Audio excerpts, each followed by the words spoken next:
স্বাগতম সবাইকে, শুনছেন সব সময় রেডিও টুডে 89.6 এফএম। আর ঠিক এই মুহূর্তে আমাদেরকে দেখতে পাচ্ছেন লাইভ, একই সাথে রেডিও টুডে 89.6 এফএম এর অফিশিয়াল ভেরিফাইড ফেসবুক পেজ থেকে দেখছেন, 89.6 এফএম এর নিউজের পেজ থেকে, এবং একই সাথে রেডিও টুডে 89.6 এফএম এর ইউটিউব চ্যানেল থেকে। সবাইকে স্বাগতম জানাচ্ছি আমাদের আজকের দিনের প্রবাসী এফএম এর এই আয়োজনে। আপনাদের সাথে সবসময়কার মতো প্রবাসী এফএম নিয়ে আছি আমি সুমাইয়া, এবং আমাদের সব সময়ের মতো our very own Mohammad Saiful Islam Bhaiya, the UK correspondent. He is here as the moderator for tonight's প্রবাস FM.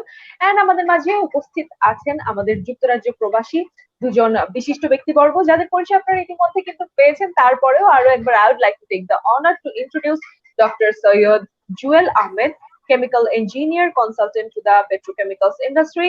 Welcome, Dr. Syed Jewel. Thank you, Sumaya. Thank you for inviting me to the program. Looking forward to it. Yes, we will be hearing. Walaikum assalam.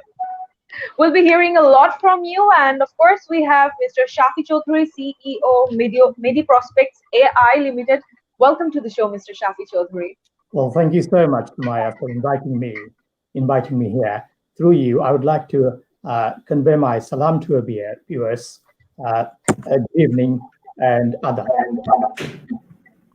Alright, so Bangladeshi সময় এই মুহূর্তে রাত 11:02, কিন্তু আমরা যাদের সাথে কথা বলছি একই সাথে শাফি চৌধুরী, সৈয়দ জুয়েল আহমেদ এন্ড মোহাম্মদ সাইফুল ইসলাম। তাদের ওখানে কয়টা বাজছে? সন্ধ্যা 6টা, রাইট?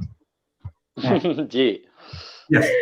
ওকে, অলরাইট। সো আমি চলে যাব সাইফুল ইসলাম ভাইয়ার কাছে মডারেট করার জন্য, বাট তার আগে একটু জানতে চাই অল টুগেদার কেমন আছেন যুক্তরাজ্যে বাংলাদেশি যারা আছেন? আপনারা 3 জন আছেন, আপনারা কেমন আছেন? আপনাদের পরিবারের মানুষেরা কেমন আছেন সবাই? আলহামদুলিল্লাহ, আমরা ভালোই আছি যুক্তরাজ্যে এখন পর্যন্ত। So far so good. My family is okay, but unfortunately আমি আমার ফ্যামিলি থেকে আমার কিছু কাছের মানুষকে আমি হারিয়েছি এই কোভিড এর corona virus. But we have been losing people in this country. More than, as you know, more than 40,000 people have lost their lives. And through this program, I would like to pay my tribute to every one of them. My heart goes out to each and every one of them, and also to their families and friends. আমরা যাদেরকে হারিয়েছি তাদেরকে আমরা ফিরে পাবো না। আমরা তাদের আত্মার মাগফিরাত কামনা করি, এবং আমি আশা করি যে আগামী দিনে আমরা যারা ব্রিটিশ বাঙালিরা এখানে আছি, তারা এই সেকেন্ড ওয়েভটা কিন্তু আবার আসছে করোনা ভাইরাসের। We need to be very careful and we need to be very vigilant, because coronavirus is not a walk in the park. It's not going to be fun. We have already realized that, but I hope that we become very, very vigilant in the coming months and days. Absolutely. Second wave নিয়ে আমরা কথা শুনবো, আর এই মুহূর্তে চলে চাই doctor Syed Jewel Ahmed আপনার কাছে। কেমন আছেন আপনি? Thank you. Yeah, alhamdulillah, I'm fine. As Shafi Bhai said, also I'm fine. Still healthy, alhamdulillah. Family's well. Luckily, I haven't had any deaths, but in the family. But I know of people who have contracted the COVID-19. Alhamdulillah, a lot of them have survived. And also, I would like to pay tribute to everyone who's passed away. Inshallah, may Allah bless them with Jannatul Fardus. And also, in terms of how we are in UK, we are, as you know, the cases of COVID-19 is rising day by day. The R rate, as you know, it's well above 1.5 now, so which means more people are getting infected each day.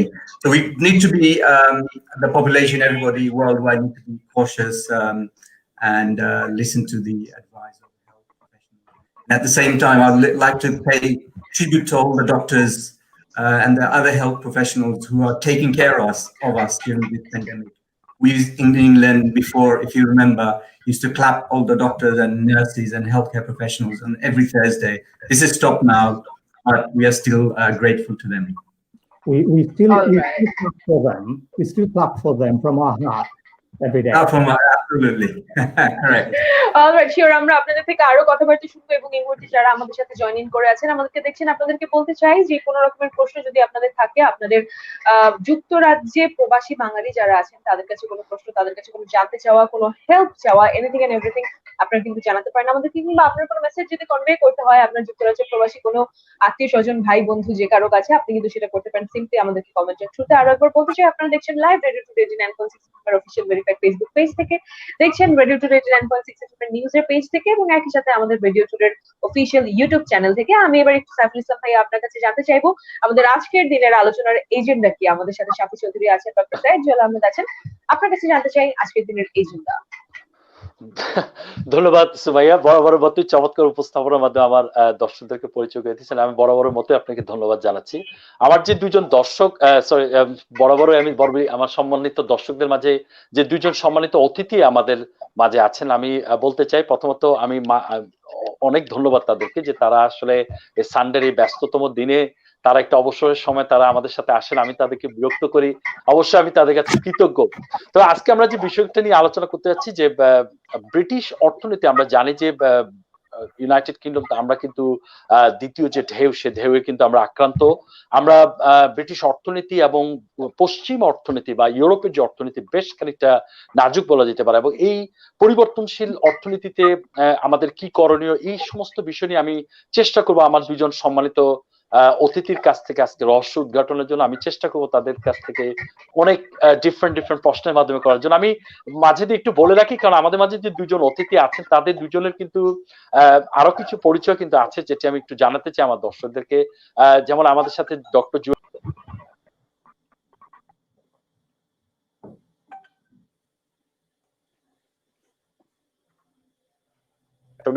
এবং nuclear ডিপার্টমেন্টের সাথে কাজ করেছেন, এবং আমাদের শাফি ভাই, তিনি কিন্তু ব্রিটেনের যে প্রধান মেইন স্ট্রিম পলিটিক্স সেটার সাথে কিন্তু তিনি জড়িত আছেন, আমরা সেটা জানি। আমি হয়তো সেটা শাফি ভাইয়ের মুখ থেকে হয়তো পরে শুনবো, হয়তো যদি সুযোগ পেয়ে থাকি।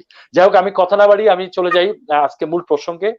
যেমনটা আমরা বলছিলাম, আমার দুজন দর্শক অতিথি বারবার বলছিলেন যে ওভারঅল যে করোনা ভাইরাসের সিচুয়েশন, সেই সিচুয়েশন কিন্তু আমরা অবশ্যই ভালো অবস্থাতে নাই। কারণ আমরা সেটি দেখছি যে গত মঙ্গলবার বরিস জনসন সাহেব তিনি জাতির উদ্দেশ্যে ভাষণ প্রদান করেছেন। সে ভাষণে তিনি দ্ব্যর্থহীন কণ্ঠে কিন্তু ইঙ্গিত করেছেন যে ব্রিটেনের অবস্থা অবশ্যই করোনা ভাইরাসের অবস্থা ভালো নয়, এবং তিনি এটিও বলছেন যে এখানে যে 10টার পর থেকে সমস্ত পাব রেস্টুরেন্ট গুলো বন্ধ করে রাখতে হবে করোনা ভাইরাসের এই সংক্রমণটি কমানোর জন্য। এটি বোঝা যাচ্ছে যে ব্রিটিশ অর্থনীতি কিন্তু বেশ খানিকটা আমরা দেখছি ধাপে ধাপে কিন্তু বাধাপ্রাপ্ত হচ্ছে, এবং এই বিষয়গুলো নিয়ে আমি আলোচনা করতে যাব। আমি প্রথমে চলে যাব শাফি ভাইয়ের কাছে, কারণ শাফি ভাই, আমরা দেখছি যে সেকেন্ড কোয়ার্টারে আমরা দেখলাম যে ব্রিটেনের যে জিডিপি যেটা আমরা দেখছি সেখানে প্রায় 20% জিডিপি কিন্তু সিনকেজ করা হয়েছে। আবার আমরা জুনের পরবর্তীতে দেখছি যে কিছুটা ভালো খবর যে 8.7% আবার ইকোনমি কিছুটা রাইজ করেছে, কিন্তু ওভারঅলি যে ইনভেস্টমেন্ট, সেই ইনভেস্টমেন্ট কিন্তু প্রায় 30% কিন্তু কমে এসেছে। এই সব মিলিয়ে কিন্তু ব্রিটিশ ইকোনমি, আমরা এও দেখছি যে আমাদের যিনি চ্যান্সেলর ঋষি সুনাক, তিনি কিন্তু তার যে অটামে তিনি যে বাজেট ঘোষণা করেন, সেই বাজেট থেকে তিনি পিছিয়ে এসে কিন্তু তিনি করোনা ভাইরাসের জব স্কিম যেটা বলে সেটাতে কিন্তু তিনি মনোযোগ দিয়েছেন এবং সেটির বিষয়ে ঘোষণা দিয়েছেন, সাপোর্টের ব্যাপারে জানিয়েছেন, যা থেকে আমরা বুঝছি যে অর্থনীতি বেশ খানিকটা নাজুক। আপনি কি আমাদের দর্শকদেরকে একটু বলবেন যে আসলে ব্রিটিশ অর্থনীতির এবং পশ্চিম অর্থনীতির কি অবস্থা, কি প্রভাব পড়ছে কোভিড মহামারীতে? থ্যাংক ইউ জুয়েল ভাই। আপনি আপনি ইউ আর অ্যাবসলিউটলি রাইট। কারণ যখন করোনা ভাইরাস শুরু হয় মার্চ থেকে জুন পর্যন্ত কিন্তু কন্ট্রাকশন রেট যেটা জিডিপি ফেল বাই 20.4%, এবং এটা জুনে আইসা কি হয়েছে, it has become better, 8.7% increase হয়েছে। But we are not in good shape, the economy is not in good shape. কারণ যখন আপনার ইনভেস্টমেন্ট যখন অলমোস্ট 31% কমে যায় বিজনেসে, তখন কিন্তু you know that we are in trouble. কারণ এটা রিয়ালিটি হলো, আপনি যে বড় একটা কোম্পানি ধরেন, যে কোনো একটা company, you cannot expect the CEO or the managing director to go to the board of directors and tell them that, look, we need to invest money, we need to invest in our infrastructure, we need to invest in our business, we need to diversify. কারণ যেহেতু এটা এখন যে থ্রেটটা কিন্তু huge corona ভাইরাসের জন্য।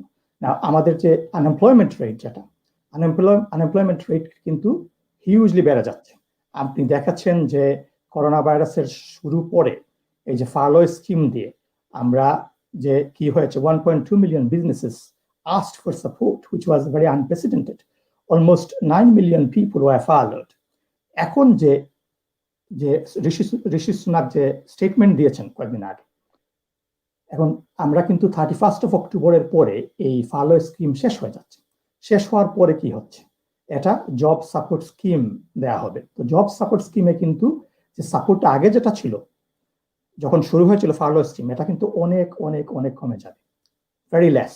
But the justification the Prime Minister came up with was that we are saving jobs, we are keeping jobs which are not savable. There is a point there. কারণ Farlow স্কিমে যে বিজনেসগুলো যেগুলো যে লোকজনদেরকে যেটা রাখতেছে job, তারা কিন্তু আসলে কাজে নাই। তাহলে কি হচ্ছে, the country cannot afford this money. এখন অলমোস্ট আপনার more than 35 billion pounds has been spent এই ফার্লো স্কিমে। এটা কিন্তু সাস্টেইনেবল না ইকোনমির জন্য। এজ এ রেজাল্ট এই 31st of অক্টোবরের পরে যে জব সাপোর্ট স্কিমে যাচ্ছে যে government, there is no choice, কারণ government is in a very difficult position. কারণটা কি, যে they have to save lives at the same time they have to save livelihoods.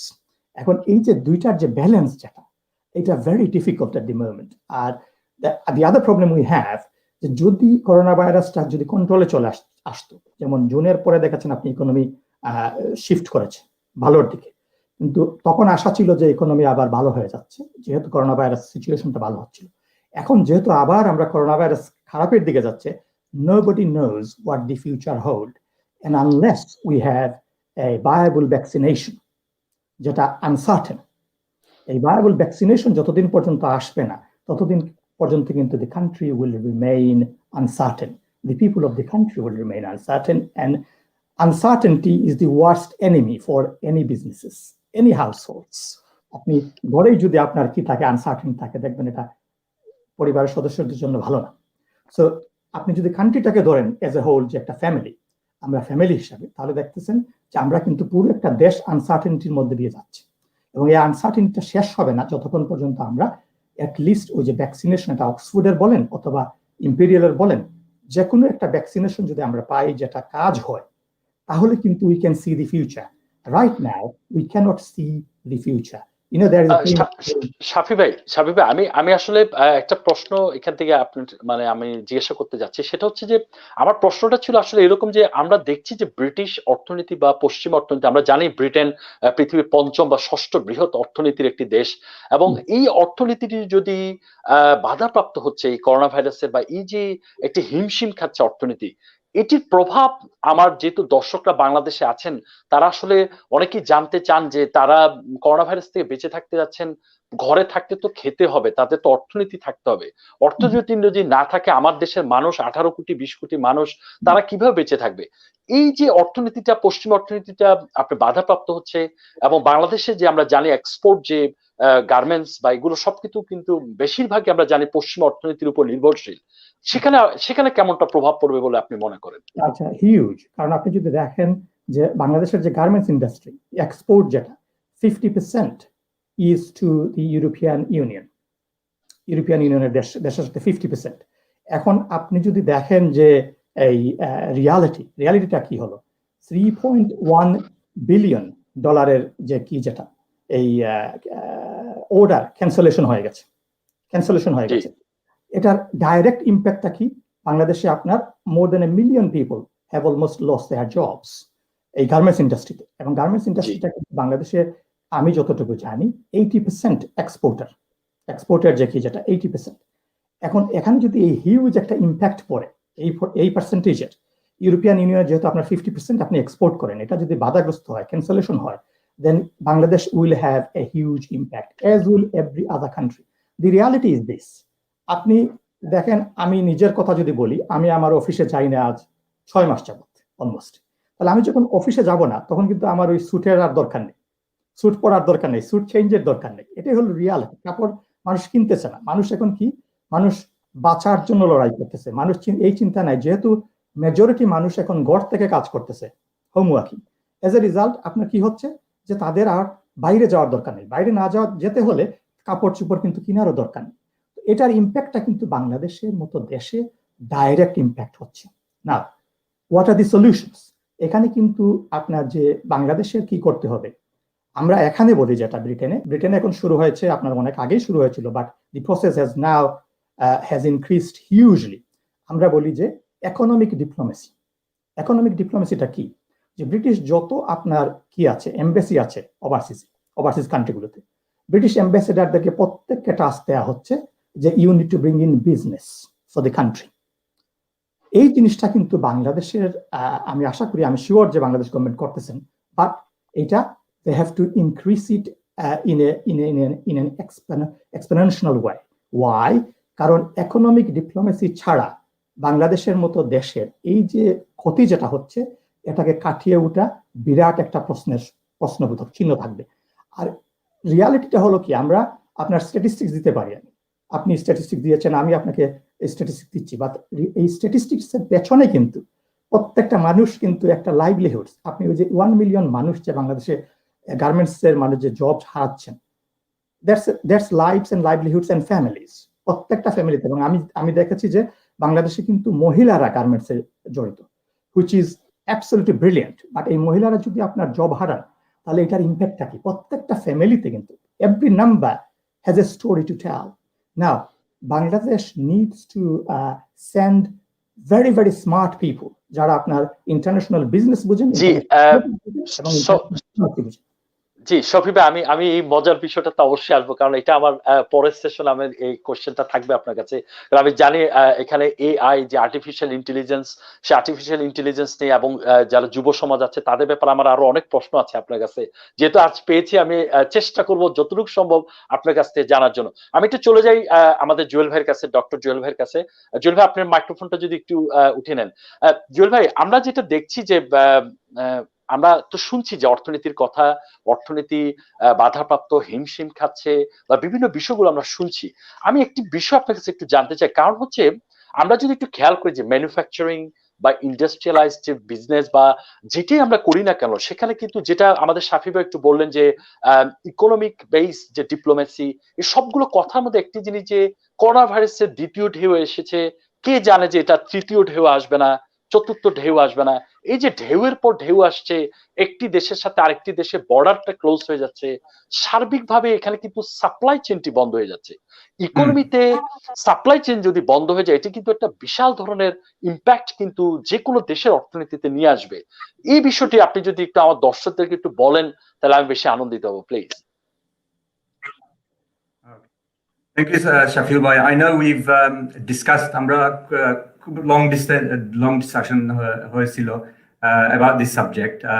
So what I'll try and do is try and link in with what Shafi Bhai has already said. So we know what the world leaders currently are debating right now. How do we protect life without at the same time simultaneously protecting the economy? That's the key. Protect life and at the same time protect the economy.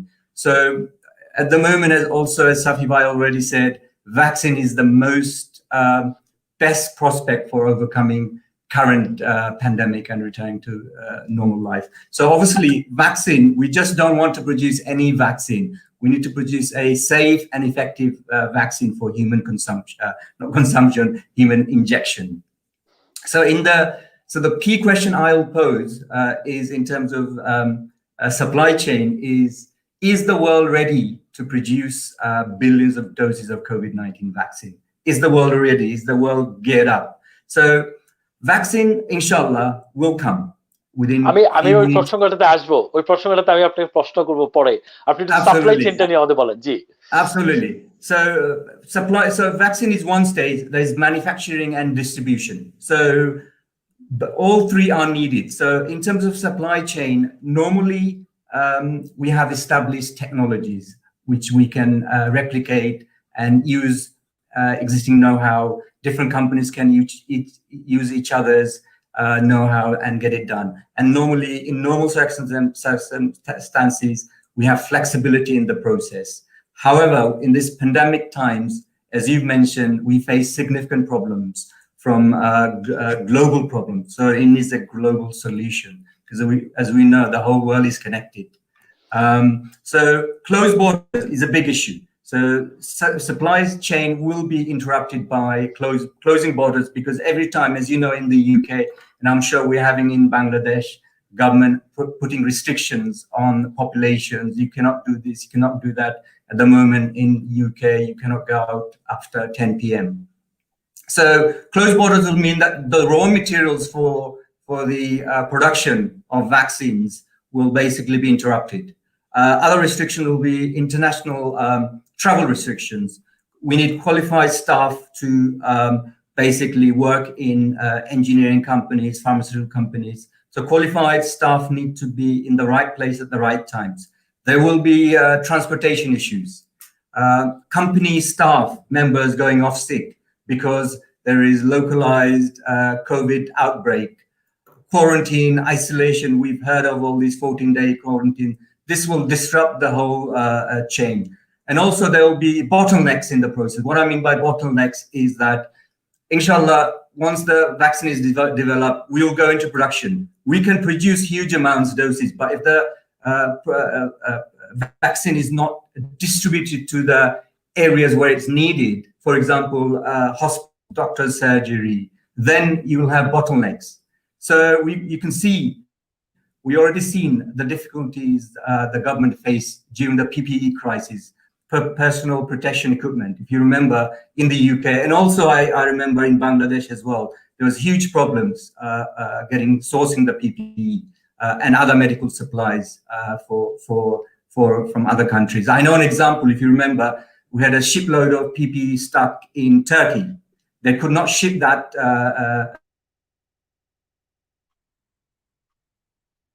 airplane had to go over to Turkey to bring that. So these are major issues for the world in terms of supply chain and keeping up with vaccine production.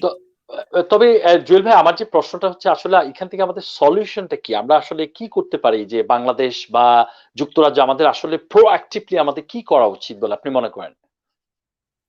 In terms of supply chain? G, G. Yes, so supply chain, should we talk about that scaling up or are we?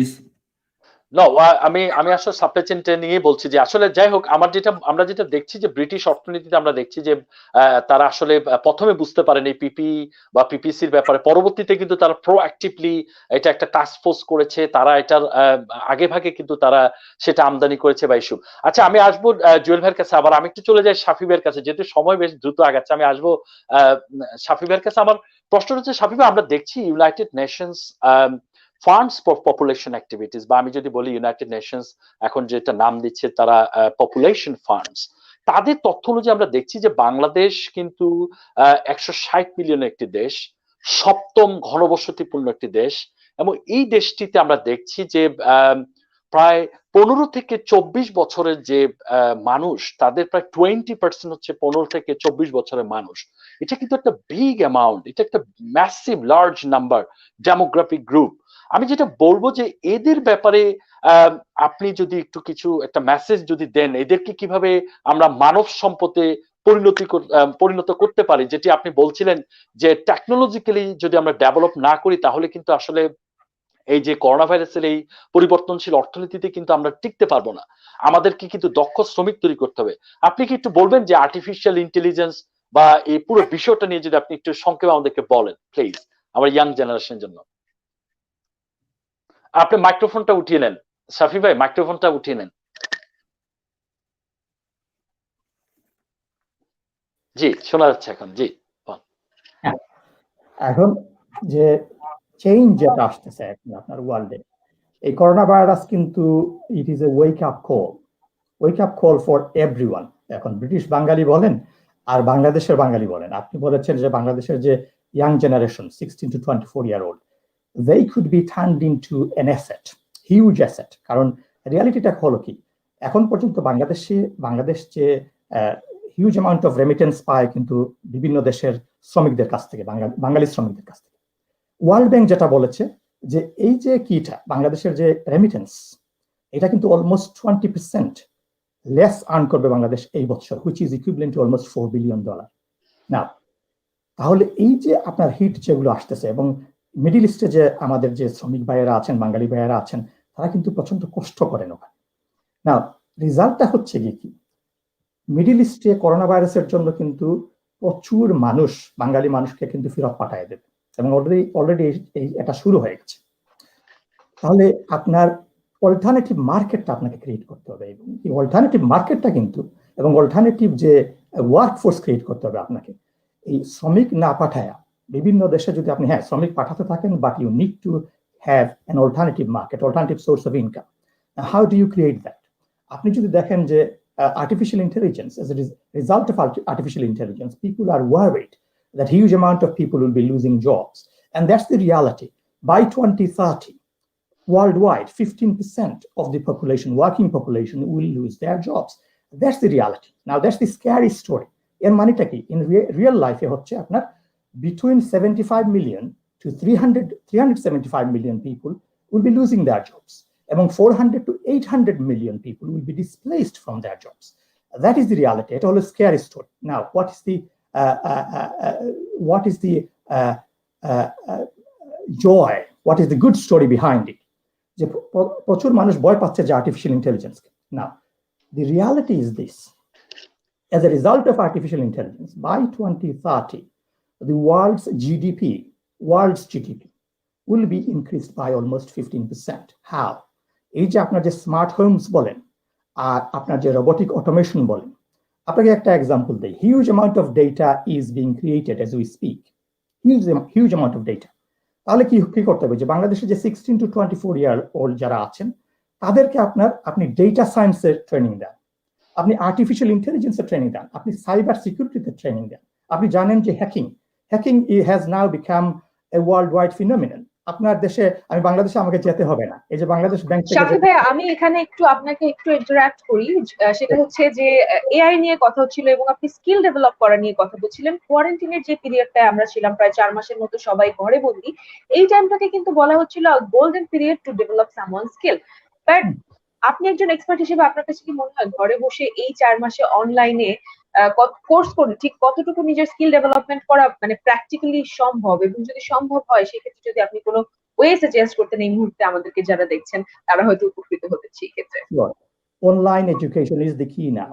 The education as we know has changed forever and it will never go back to the same level. Absolutely no way. কারণ আপনার Oxford university, Cambridge university যখন বলে যে আমরা পুরো বছর online থাকবো, we are not going back to the classroom, you have to take note.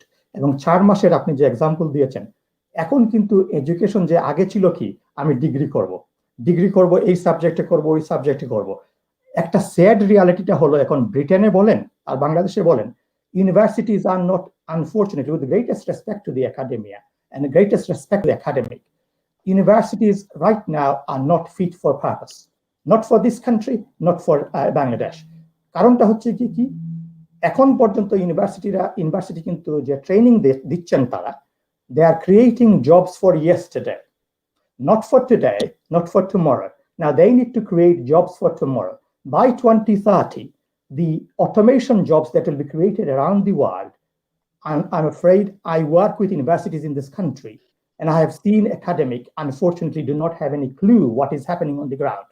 Now, এই অপরচুনিটিটা কিন্তু বাংলাদেশে যে আমি যেটা দেখেছি, বাংলাদেশের ইয়াংস্টাররা কিন্তু they are very talented এবং এরা কিন্তু এই অপরচুনিটিটা নিতে পারে। বাংলাদেশে এখন একটা জিনিস কি হয়েছে, কি বুম হচ্ছে, ফ্রিল্যান্সিং করতেছেন কিন্তু আইটি খাতে অনেক মানুষ। এই যে আপনার যে যেটা ওই গার্মেন্টস ইন্ডাস্ট্রিতে যে লস হচ্ছে, এটা কিন্তু আপনি কাভার দিয়ে দিতে পারবেন আইটিতে, যদি if the policy makers plan in advance and also if the universities take note.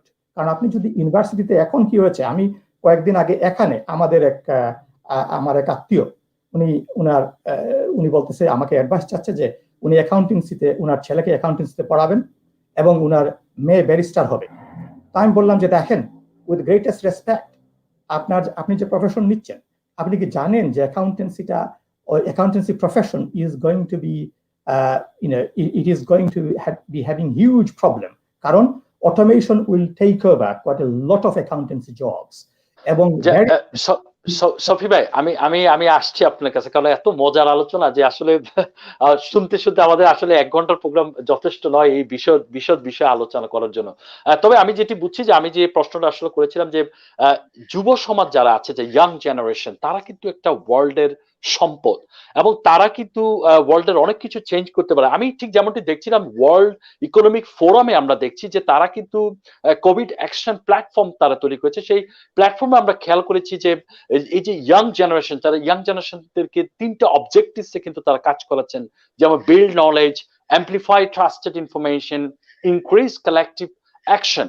এই যে তারা যে বিষয়গুলো নিয়ে কাজ করছেন, এবং এটির মাধ্যমে যে তারা করোনা ভাইরাসে হেল্প করতে চাচ্ছেন, সেটাও কিন্তু আমরা দেখছি ওয়ার্ল্ড ইকোনমিক ফোরামের মাধ্যমে। যাই হোক, আমি আপনার কাছে আবার ফিরে আসবো।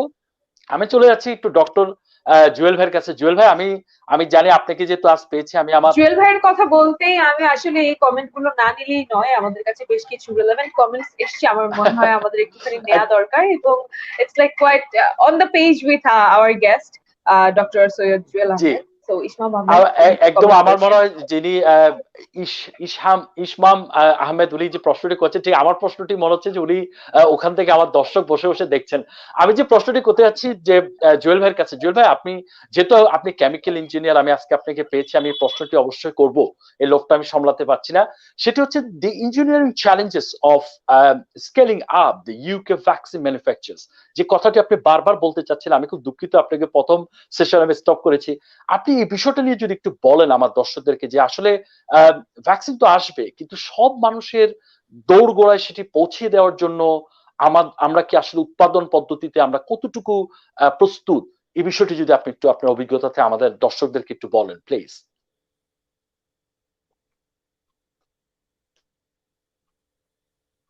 যে জুয়েল ভাই, মাইক্রোফোনটা উঠিয়ে নেন। জুয়েল ভাই, আপনার মাইক্রোফোনটা উঠিয়ে নেন। জি,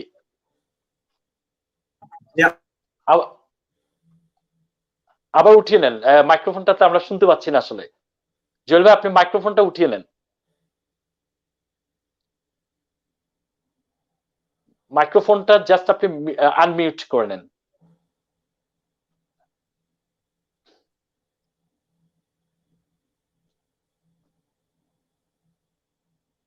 জি জি, এখন ঠিক আছে। Sorry. হ্যাঁ, please. Apologies. So just before I go to answer the scaling up question, I just want to tackle one of the question our viewers has raised about typical cycle. So what is the typical process of developing vaccine? What is the time scale? And that's a very, very important question, very key question. Typically, as you know, development of vaccine takes could take up to, including vaccine development, preclinical trial, clinical trials, could take anywhere between 8 to 14 years. And production process, development, building facilities, gaining validation could take another 6 to 9 years. So you can imagine in a typical vaccine development that we've developed other vaccines, it could take 15 to 20 years. And in history, the fastest time we've actually developed a vaccine is 4 years, which was for mumps virus. So that you can see the challenge we have. We've been asked to develop this vaccine in 12 to 18 months. So that's the huge challenge. So coming back to your question, which is very relevant to this topic, is scaling up. So we know we've come from the first case in coronavirus came from China in 2019, end of 2019. We had 160 vaccine candidates. Now we've trickled down to about 20, 30 vaccines, and there are a few human trials going on in phase 3 stage at the moment, which is very good news for us. Very good news. Inshallah, we will get vaccine. And as you've also mentioned, that there is a vaccine task force being created in UK, in Bangladesh, around the world, where is academic people, doctors, engineers, scientists, government officials are there to make sure everything is run smoothly. All the issues are ironed out. I'm just linking back to one of your previous question where you asked how we gonna solve what was the subject? The key challenges for supply chain. Yeah. So all the task force will hopefully solve that. So vaccine normally is developed in small lab scales. I'm sure all of us have done chemistry, physics at school age and in universities and companies. They've done it, but we need to produce billions of doses of vaccine. They need to upscale into big production plants, which is a huge challenge, but it will produce huge opportunities for companies around the world, including Bangladesh. So, as you know, types of vaccines is still unknown. Although we've got vaccine trials, as Shafi Bhai mentioned, going on at Imperial College, we know of, and Oxford University, but they're working in parallel. One or two of those vaccines, or one vaccine, will become effective. So we need to almost line up the vaccine production and production side to match up. So the production facility, manufacturing companies, pharmaceutical companies don't know which plant, which equipment to build, because they don't know which vaccine will come in. So that's a big challenge. And also in recent years, the US, America, US, UK, and other developed countries have cut down their pharmaceutical capacity. So actually, because it's not worthwhile to manufacture in their countries, they're shifting manufacturing, as you know, to India, even Bangladesh, China, and other developing countries. So that's another challenge that we don't know what's going to happen. So in order to help scale up process, we have IT professionals, and this is probably touching on Safi Bhai's area. We have IT professionals, computer simulation modeling, which a lot of places that I know Imperial College and other universities are doing, are modeling using other digital tools which can simulate different production platform and processes. So in engineering, for example, in order to design plants, you need to simulate process. You can't build everything because it costs millions and millions of pounds to build. So best way you can run and check what you're doing is to simulate it on a computer program. So engineering companies, pharmaceutical companies, biotech, IT companies can get on board here. These companies can advise manufacturers about the best production setup in advance of the vaccine. So it's almost like your answer to the scaling up problem is, whilst vaccine is being developed, we can have all these other processes taking place on the side, so that once the vaccine is ready, we are ready and ready to go into production. And also, I just want to advise our viewers that, from my experience of working in Bangladesh when I was a regional manager. That's I want to just simply ask you. Yeah, please. Absolutely. For a manager for a multinational company, I've experienced, we had an office in Bangladesh. So I know how the Bangladesh economy and working sector works. I know that the pharmaceutical industry in Bangladesh is one of the most developed sectors in Bangladesh. They manufacture, produce insulin, hormones, cancer drugs, and it supplies at least 97% of the local market. So the companies are geared up. Pharmaceutical company, biotechnology company are geared up. Share prices in all these doom and gloom with the pandemic. The one positive thing is the share prices of pharmaceutical companies and other biotech companies are rising. So somebody's making money out of this. So there's, as you can see, there's huge opportunities in Bangladesh. Bangladesh already has a young labor force. I think as you mentioned, 31% of the population is actually between 12 and 24. So we've got a very bright future. Engineering companies, this is my expertise.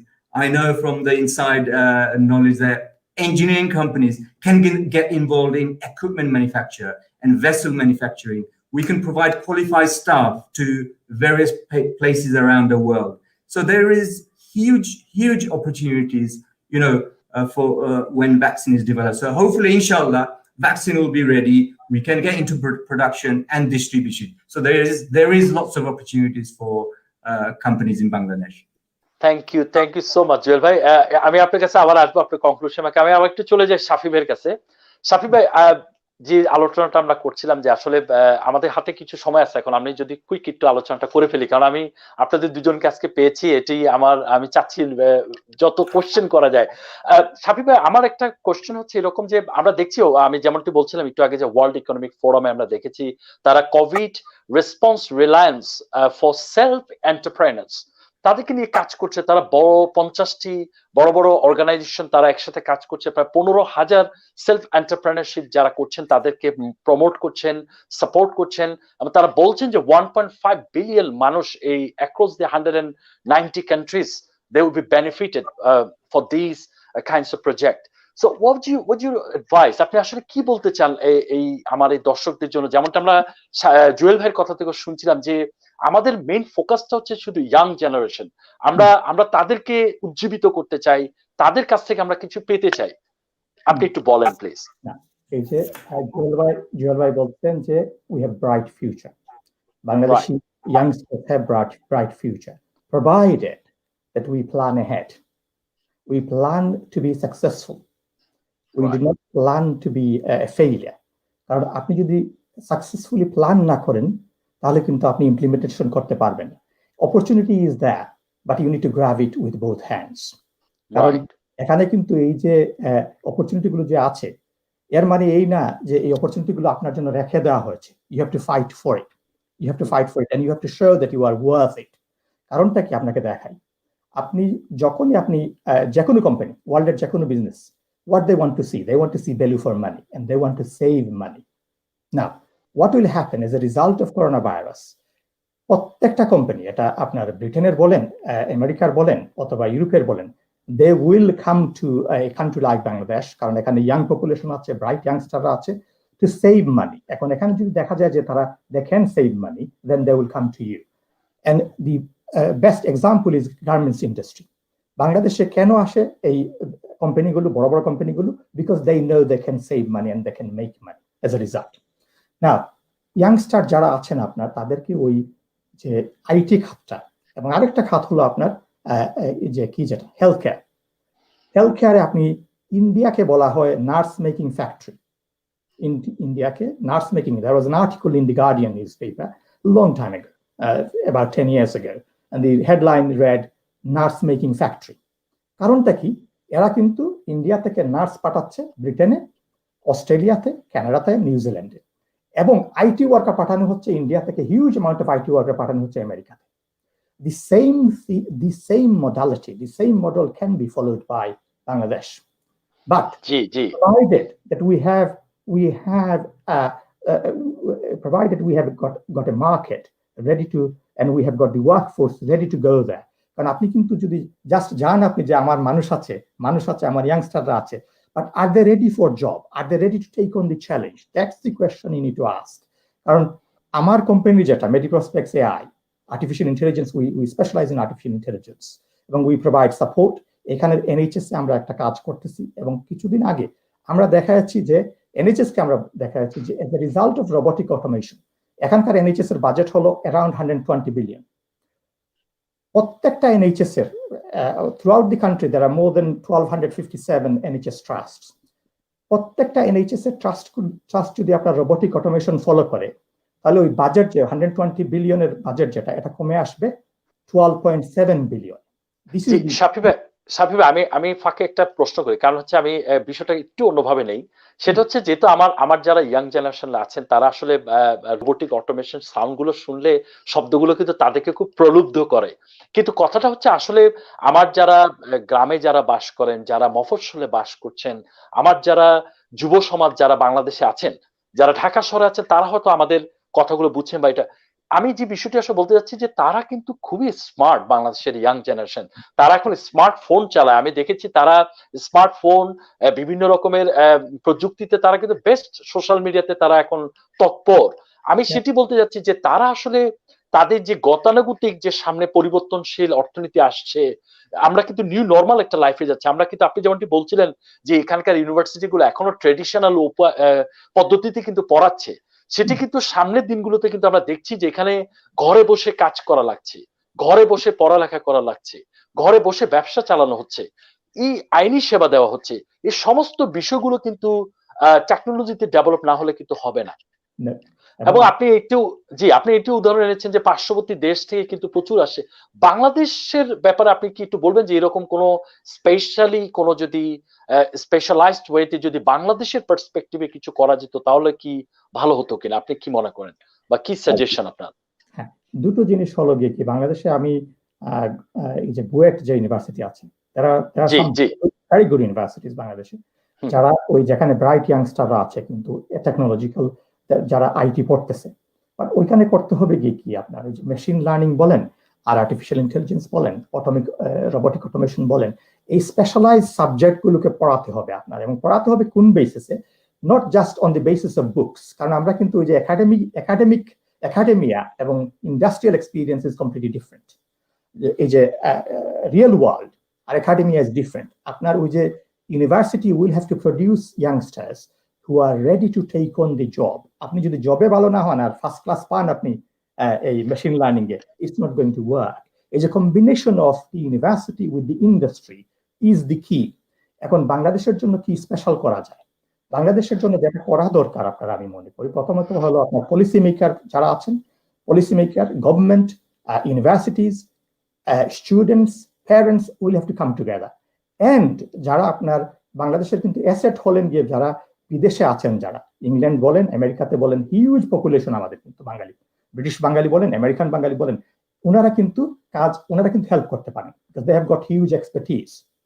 For my part, for example, আমাদের যে company যেটা আছে, আমরা চিন্তা করেছি যে once we develop bit further, once we get bit more business, because right now we are working on some projects, আমরা করতে চাইবো কি যে আমরা একটা অফিস করতে চাইবো ঢাকাতে, যাতে ওই অফিসে আপনার এই বাংলাদেশের যে ইয়াংস্টারদেরকে সুযোগ দেওয়া যেতে পারে। যারা আমি ওই বিষয়টাতে বলছিলাম, কারণ আপনি যে বিশ্ববিদ্যালয়ের কথা বলেছেন বুয়েট, সেখানে কিন্তু আসলে খুব চরম যারা মেধাবী বাংলাদেশের ক্রিম যারা, তারা কিন্তু সেখানে ভর্তি হয় বা তারা সেখানে ভর্তি পরীক্ষায় যুদ্ধে জয়লাভ করে তারপর তাদেরকে ভর্তি হতে হয়। কিন্তু যে বিষয়টি আমি বলতে যাচ্ছি যে আমার যে সাধারণ যে যুব সমাজ, তাদের পক্ষে কিন্তু বুয়েট পর্যন্ত পৌঁছানো অনেক ডিফিকাল্ট, তাদেরকে ঢাকা শহরে থেকে কিছু শেখা তাদের জন্য ডিফিকাল্ট। আমার মনে হয় বাংলাদেশ সরকার যদি এটিকে, আমরা জানি বাংলাদেশ সরকার বারবার বলছে ডিজিটালাইজ করছেন, তারা সবকিছু করছেন, এটার মাধ্যমে যদি আসলে তারা যে আমি বলবো যে আমাদের ট্রেডিশনাল লেখাপড়ার পাশাপাশি যদি প্রযুক্তিগতভাবে ডেভেলপ করা যায়, তাহলে কিন্তু আমরা বাইরের দেশে কিন্তু দক্ষ শ্রমিক আমরা পাঠাতে পারবো, সেটা আসবে। আমি চলে যাই জুয়েল ভাইয়ের কাছে, যেহেতু আমাদের সময় বেশ খানিকটা আমরা শেষের পথে চলে আসছি, আমরা একটু র্যাপ আপ পয়েন্টে চলে যাচ্ছি। জুয়েল ভাই, আপনি আমাদেরকে যদি একটু বলেন আপনার অভিজ্ঞতা থেকে, আমরা শুনছিলাম যে আপনি অনেক কিছু বলছিলেন যে ভ্যাকসিনের বিষয়ে, ভ্যাকসিন প্রোডাকশনের বিষয়ে, সাপ্লাই চেনের ব্যাপারে, হয়তো কথাগুলো অনেক কঠিন, হয়তো আমার অনেক দর্শক, এমনকি আমাদের অনেকের হয়তো বুঝতে কষ্ট হতে পারে। কিন্তু আমি যে জিনিসটি জানতে চাচ্ছি, শেষ যে আপনার কাছে আমার কনক্লুশনারি মার্কে প্রশ্ন থাকবে, আপনি আমার দর্শকদের জন্য কিছু বলেন যেখানে আমরা প্রোটেক্ট লাইফ এবং প্রোটেক্ট ইকোনমি, এই দুটোর ব্যালেন্সিং করে আমাদের কি করা উচিত। আপনি একটু আপনার কনক্লুশনারি র্যাপ আপ মার্কটা আপনি একটু বলেন প্লিজ। আপনি মাইক্রোফোনটা উঠিয়ে নেন জুয়েল ভাই। জি। So as a final, I know time is short, final finishing statement I will say is speed of development. We need time to scale up. So basically everything, vaccine development is going on. Inshallah, scientists and doctors and other professionals are working very hard, tirelessly to come up with a vaccine. And inshallah, we will get this soon. But there are obviously manufacturing issues, there's distribution issues. We talked about scaling up, border issues, all sorts of things. And also the key thing is that we are, as professionals, being pushed for time. We've been asked to develop this in 12 to 18 months. The clock is already started. It started ticking. Typically, as I mentioned before, vaccine takes 12 to 20 years. And you can see the challenges here. And the fastest vaccine has ever developed is only 4 years. So you can imagine that we need efforts from everybody, all the viewers all around the world, everybody, to help each other to find the vaccine and try and solve the problem. So one of the things I will say is it's a gigantic global problem which will require a global solution. So I ask everybody to listen to their health professional, medical advice, governments, maintain your distance, the typical washing your hands. And inshallah, I have great belief that with Allah's will, Allah subhanahu wa ta'ala's will, He will also guide us and we will come out of this, inshallah. Thank you so much Jewel ভাই। আমি এখন বরাবর চলে যাচ্ছি শফি ভাই, আপনি আপনার কনক্লুশনের মার্কে আমার দর্শকদের জন্য যদি কিছু বলেন প্লিজ। দুটো জিনিস আপনি বলেছেন যে এই যে বুয়েট আছে কিন্তু বুয়েটে সবাই ঢুকতে পারে না। You don't have to go to BUET, you don't have to go to right. এখনকার গ্লোবালাইজড ইকোনমিতে এবং গ্লোবালাইজড এডুকেশন সিস্টেমে you can learn anything, you can learn almost anything. ইউটিউবে যান, আপনি প্রোগ্রামিংটা শিখেন, কোডিংটা শিখেন, স্টার্ট ফ্রম দ্যাট। এই হলো first advice to the youngsters. But আপনাকে টেকনোলজিক্যালি সাবি হতে হবে। you have to have utmost determination to succeed. Steve জবসের ব্যাকগ্রাউন্ড কিন্তু আইটি ছিল না, কম্পিউটার সায়েন্স ছিল না। সুতরাং আপনি যে পারবেন না বাংলাদেশে বসে, এটা কারেক্ট না। That's the point. But you must have determination. Second point, vaccine নিয়ে। Now, ভ্যাকসিন কিন্তু HIV বলেন, এইডস বলেন, more than 30 years চলে গেছে কিন্তু ভ্যাকসিনেশন আসে নাই। এটা আমাদেরকে মনে রাখতে হবে এবং আমাদেরকে হয়তো নিউ রিয়ালিটিতে বাঁচা শিখতে হবে। কারণ আমরা যে ভ্যাকসিন পেয়েই যাব, এই ভ্যাকসিন এবং ভ্যাকসিন পেলেও যেটা the fact that it will be successful is not there. This is the first time that happened and we are not sure whether it will work, this vaccine.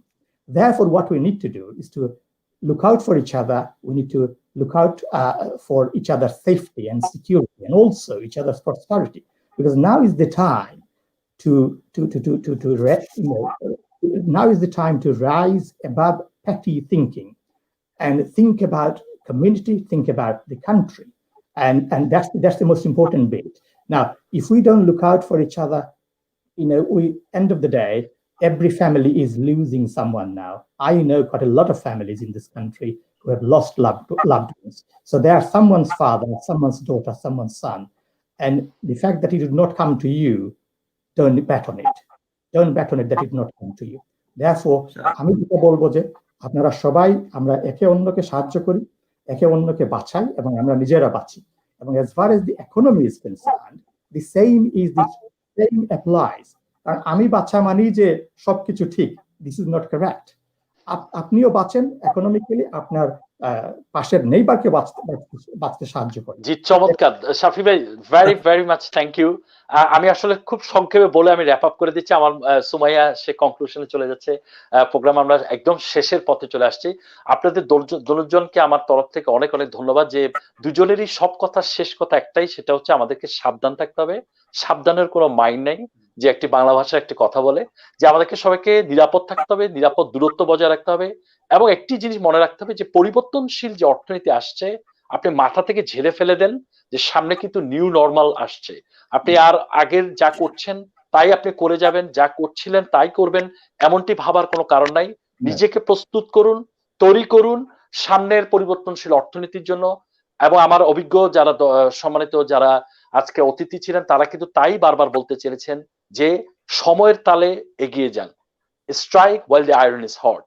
যদি সময়ের 1 4 অসময়ের 10 4, সময়টি কাজে লাগান, যেমনটি আমার সুমাইয়া বলছিল। সবাইকে বলি ধন্যবাদ, আজ আমার থেকে বিদায় নিচ্ছি। ধন্যবাদ সুমাইয়া, আপনি র্যাপ আপ করতে পারেন। আপনাকেও ধন্যবাদ। Thank you so much. Thank you so much, Saiful Bhaiya, for letting me have this opportunity to meet Mr. Shafi Chaudhary and Dr. Syed Jewel Ahmed. It's been my pleasure and honor to talk to you all, and যারা পুরোটা সময় জুড়ে আমাদের সাথে ছিলেন, আপনাদের সবাইকে অনেক ধন্যবাদ প্রবাসী ফিল্মের সাথে থাকার জন্য। প্রবাসী ফিল্ম আপনারা দেখছিলেন একসাথে radio today 89.6 official verified Facebook page থেকে, রেডিও টু নিউজের পেজ এবং একসাথে আমাদের ইউটিউব পেজ থেকে। সবাইকে ধন্যবাদ জানিয়ে আজকের মতো শেষ করছি। শুভরাত্রি বলতে চাই এবং আমার অতিথি এবং আমার মডারেটর তাদের সাথে একই সাথে তাল মিলিয়ে বলতে চাই, ভালো থাকুন, সুস্থ থাকুন, সাবধান থাকুন। আপনি ভালো থাকলেই ভালো থাকবে দেশ, দেশ ভালো থাকলেই ভালো থাকবে পৃথিবী। অনেক শুভেচ্ছা, অভিনন্দন এবং সবসময় থাকুন রেডিও টু 89.6 এর সাথে। শুভরাত্রি। শুভরাত্রি।